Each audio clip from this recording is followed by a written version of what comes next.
starts on, so Nice, nice, nice. Okay, let's it's pull you in a just a button stream. press. Alright, cool. So let me know when I'm ready to go, and I will go. Got it. Tell me when. At Shadowclaw. I didn't even know you did racing games until like a month ago. When I saw you on the I run loads of racing burnout. games. Dang. Probably more than I do shooters, which is the other genre that I run. Whoa. I'm just more known for Time Splitters and Medal of Honor than the racing games I play. Huh. Which, to be fair, is probably because I play the Madame site more. I turned up my Discord audio slightly because of the complaints last run that you were really quiet, so Got it. hopefully you should be heard on stream this time. Well, we are now live. We're live. So, okay. yep, whenever you're ready for the countdown, I can definitely do that. Okay. we're ready to go. 5, 4, 3, 2, 1.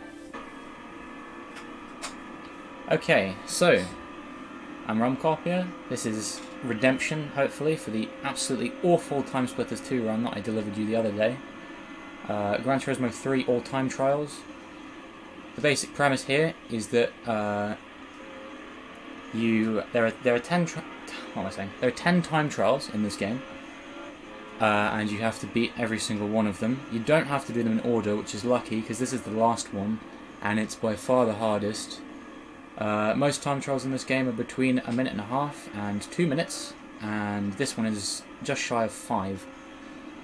So I do this one first, usually, in RTAs, because if I did it last, you'd have a lot of runs ending right at the very end.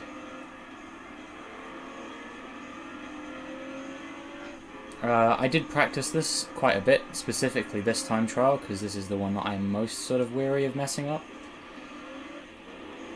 I'm probably, throughout the run, going to be talking a lot about some racing terms, just because this game doesn't have its own specific speed tech in it, but it has the speed tech that you would expect from a sim racer in terms of like racing lines, which is essentially just the fastest way to get from point A to point B. It's essentially a line that you would follow. In some license tests in this game, there is actually a literal line that you follow, which is the fastest route to get to point A to point B, or from point A to point B, I should say, including sort of like information about where you need to brake, where you need to coast, which means neither braking nor accelerating, and then where the optimal points for acceleration are.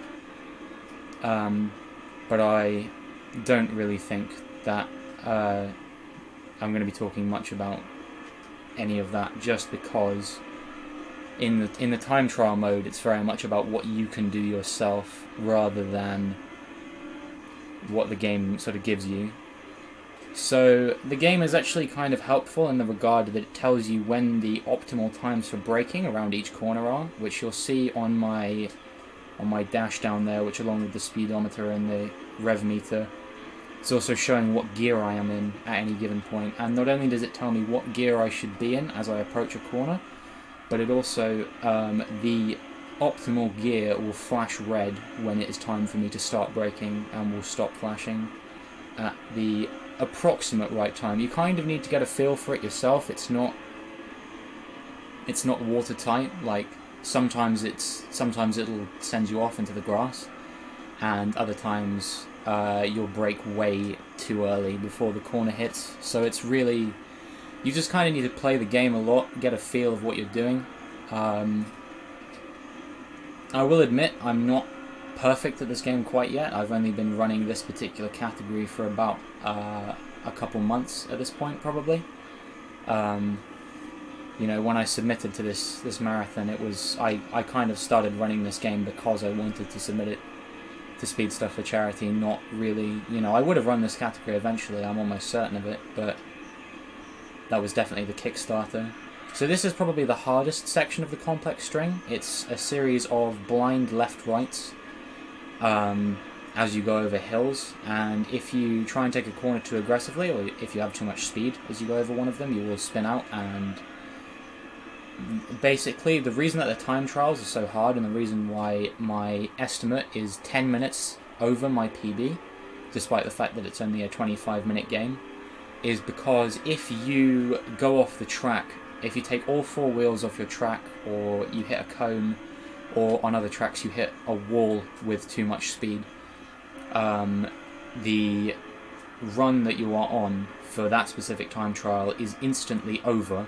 You've instantly failed, and you have to start from the beginning. So it's essentially a run killer in attempts, like PB attempts. But for this, I've just given myself quite a generous estimate, because it's not completely marathon safe. That said, there's only one more corner here that I have to take, which is usually not too much of a pain if I know what I'm doing. Took it a little bit slow there. Had to go down into third just to make sure that I didn't run too wide. That corner is actually very reminiscent of the Parabolica corner in the real-life Monza circuit, which, whilst that doesn't feature in this game, I just think it's quite interesting. So yeah, what am I saying? 456 there, far from brilliant, but it gets the job done.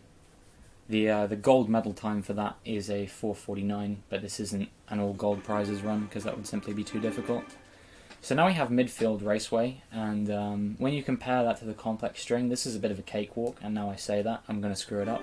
I'm actually notoriously bad at, when I get runs out of complex string, which takes like half an hour to an hour usually, I will then misjudge my cornering in the last corner on this track, and I'll lead myself slightly too far off the track, and I'll have to restart the whole run again, which, you know, it's only 7 minutes into the run, so it's not the end of the world, but when you've been resetting over and over again on complex string, it kind of hurts when you lose it on something as simple as midfield raceway, because this is pretty much the easiest course in the game that isn't just an oval, of which there are 2 ovals in this game. But this one, otherwise, this is like the first non-oval track that the game throws at you in arcade mode or in Gran Turismo mode.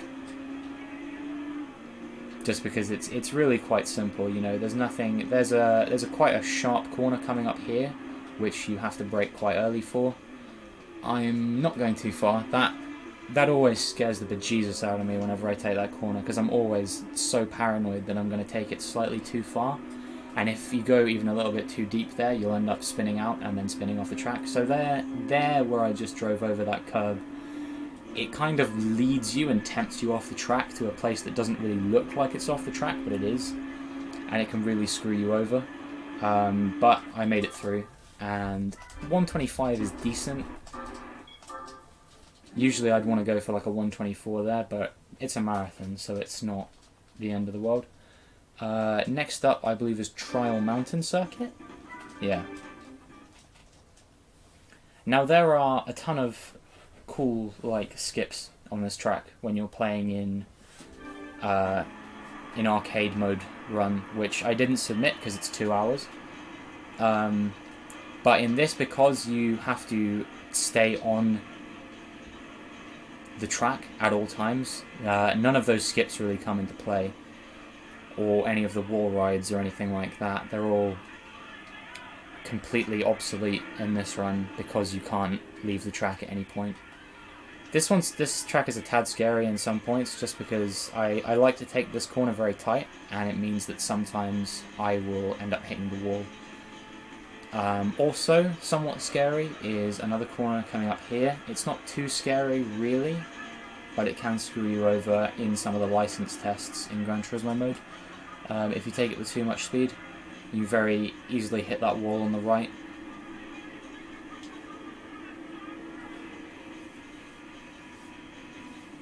Other than that, this is another fairly straightforward circuit.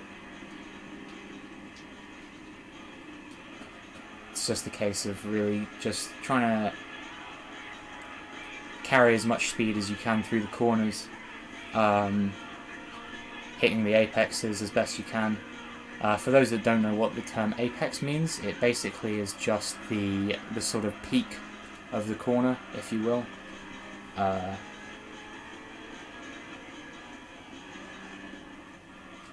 So making sure that you turn into a corner. I had to brake a bit harder than I would have liked to there, because I kind of misjudged my turn. I was in danger of drifting clean off the track.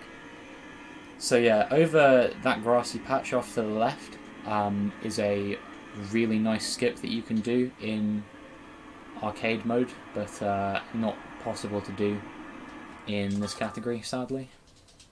Oh.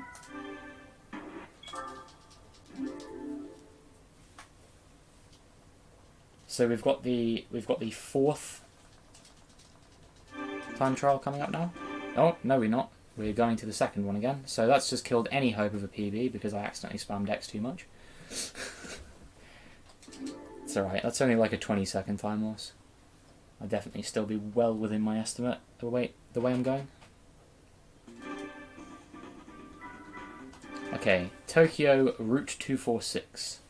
This is the first sort of like, once you get out of the complex string in an attempt, this is the first sort of really dangerous circuit.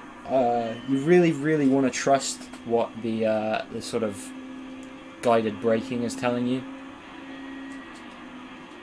Like here, this corner, it always looks like it's telling you to brake way too early, but I promise you it's not.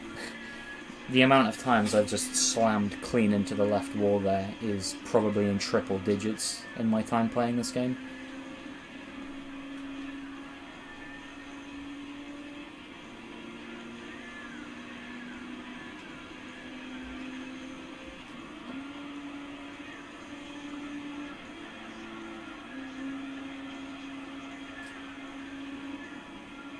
Quite easy to hold throughout that corner. I had to lift off acceleration a little bit, just coast through the corner slightly.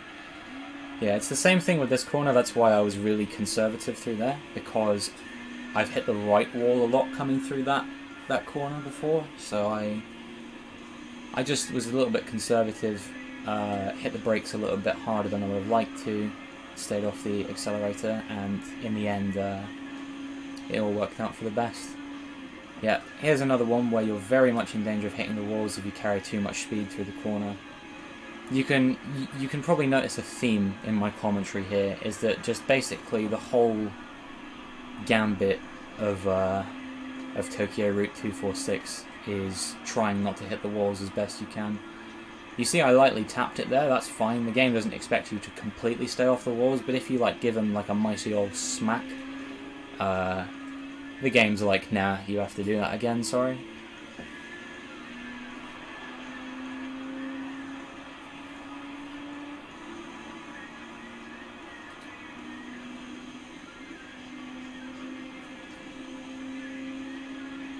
But no, actually this has been really solid. This should be like a 2:03, I think. Yeah, that's a really solid time. It was very close to being a 2:02 as well.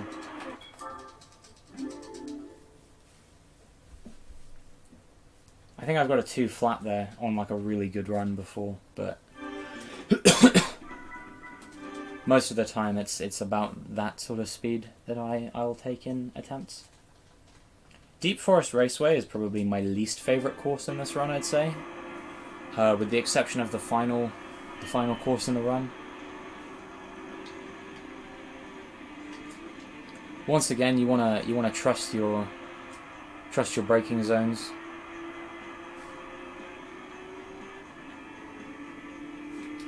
Don't take it too deep, otherwise you'll go clean off the track. And otherwise the corners, a lot of them are very blind and a lot of them are very deceiving. Like you can sometimes fool yourself into thinking you need to brake earlier than you actually do. Like through there, that's actually way easier than you kind of think it is, and you'll end up braking. That was really close. I nearly took all 4 wheels off the track there. I kind of got scared that I was going to have to restart, but no, it was good in the end. You want to kind of go slow around that corner, otherwise you'll smack into the rock face on the right side. I've done that a couple times in runs before as well. And otherwise this is kind of plain sailing from here also. This corner's a lot longer than you kind of think it is. I don't know. It's all very psychological, this track, which is probably why it's so difficult. And you can carry a lot more speed through this corner than you usually think you can. But at the same time, you can't take it flat out, which means not lifting off the accelerator at all. Unless you're in a car which has better handling than the one you drive in all-time trials.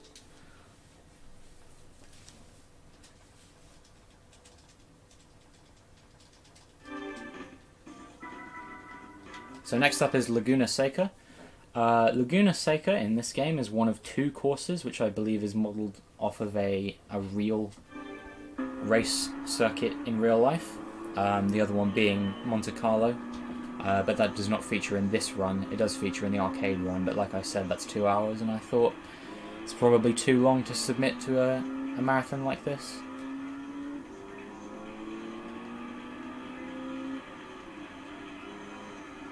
Again, there are some quite long corners in here which you can take flat out, but I'm going to be a bit conservative here just to make sure that I don't accidentally go too deep and then I have to redo the course. Although this corner coming up I will take flat out, and I will never not take this one flat out, just because it's so easy to take flat out. Like you see, I still had like loads of room on the right side to go off. Here's the only corkscrew in the run, or in the game for that matter. You can probably see why it's called a corkscrew, judging by the very strange momentum that you carry through it. It's such a weird corner, and like I said, this is modelled off of a real life track, so people have to do that in real life as well. This has been really, really strong actually. This is probably one of the best Laguna Secas I've ever done, and yeah, took a 1:23 to show for it. Very nearly a 1:22 as well. Yeah, fastest time. Faster than all three of the objective records, as they're called. Next is Apricot Hill. This one is not the easiest. There's a chicane towards the end, which it's an uphill chicane as well, and it can really screw you over. So you can take this first corner completely flat out, but you have to slam on the brakes halfway through the corner and then really wrestle with the car to make sure that you don't spin out.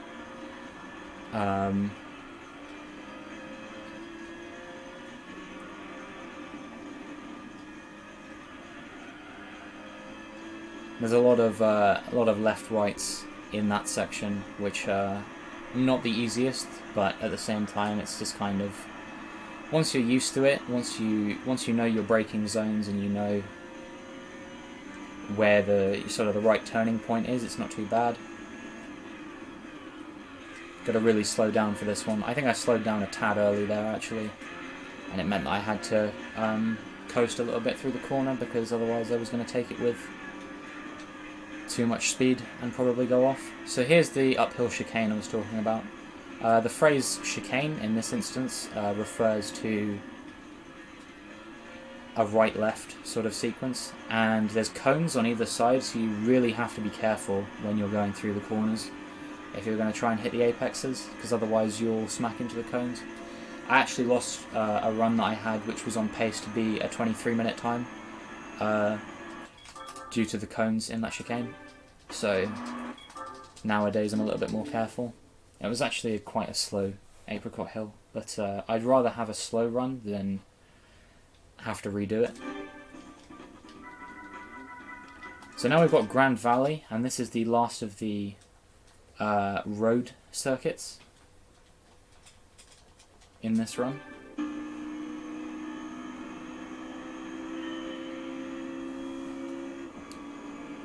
And you're immediately greeted by a high-speed hairpin.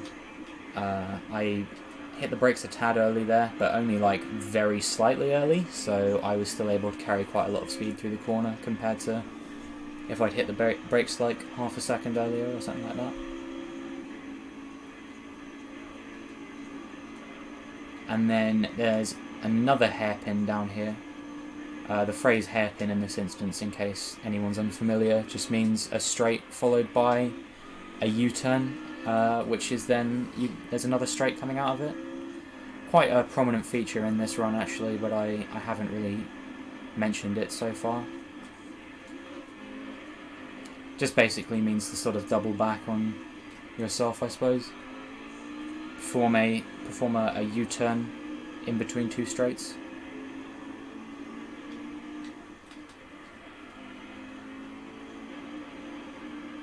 Otherwise, this circuit isn't too hard. I feel like the developers of this game really dressed this up to be like a really hard circuit, but I think maybe it's because I'm quite experienced with it. I generally rather don't seem to have too much trouble with it. So there's another chicane here, which can sometimes spoil your day if you're taking too much speed into it.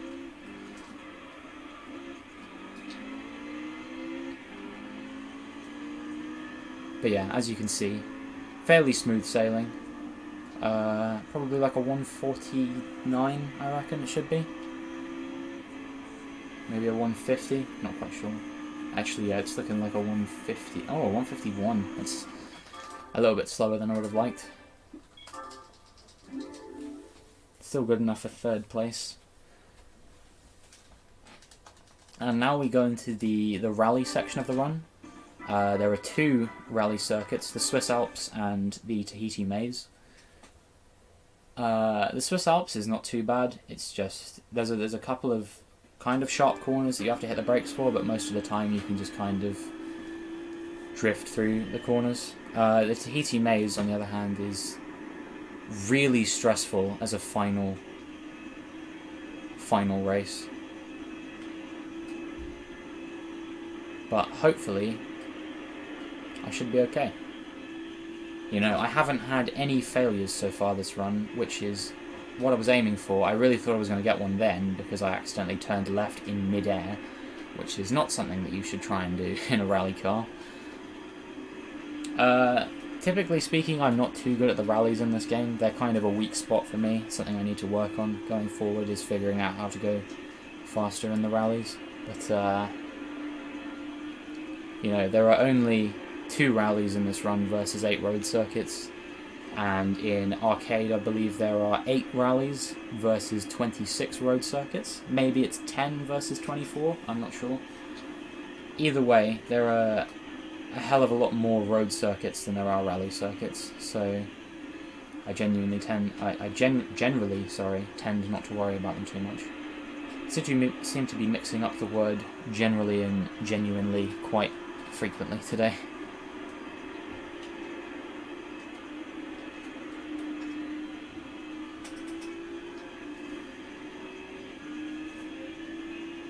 That was quite good, actually.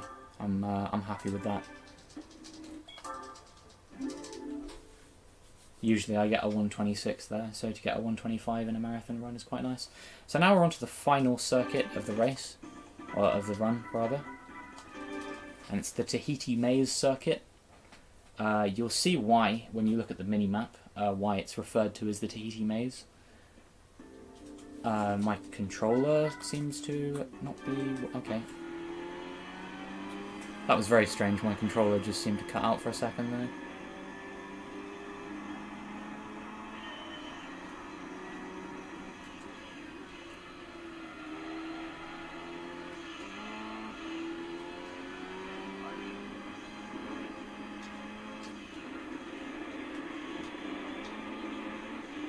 So yeah, lots of U-turns, and because there are lots of U-turns, this course is a nightmare for spinning out on. And as well as being the last course in this run, it's also the last course in the arcade mode run, that's, if you hadn't caught on by now, it's the category I tend to run more than this one. It is 2 hours long though, so not really kind of a good marathon category, but it's a lot more marathon safe, I'd say, than this one. That said, you know, not too many problems. But yeah, this course is a nightmare for spinning out on, which means that your run can end at the very end. if you're not being careful. So I'm generally quite conservative around this course compared to if I was doing like a genuine time trial attempt, just like a single IL run. You know, like there I lost the back end around that U-turn, but as long as you don't spin out, you can usually go quite fast onto Tahiti Maze. Because it's quite a low speed circuit. I think, you know, for most of the courses in this run, I've calculated my average speed in my best sort of free run time, and they've all been sort of in like the hundreds, 150s range. And for this, it's like 70 kilometers an hour or something. Time is coming up very shortly, and that's that. That is Gran Turismo 3 All Time Trials. Hopefully you enjoyed that run. I hope that the time wasn't too bad. I'm thinking it's going to be a sub 25, which is quite good. Even with that 20-second menuing mistake, it was still really strong for a all-time trials run. I could be wrong, but I think this is the first time that Gran Turismo 3 has been in a marathon as well.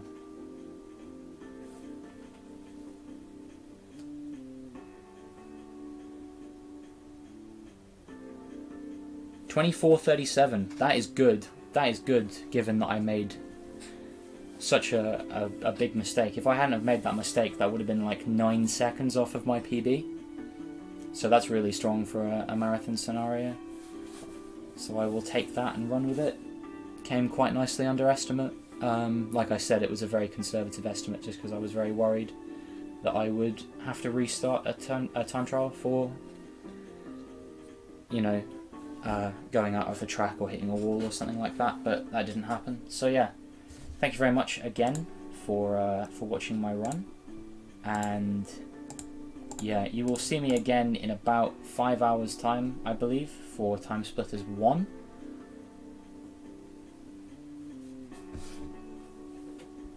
Yeah. Nice.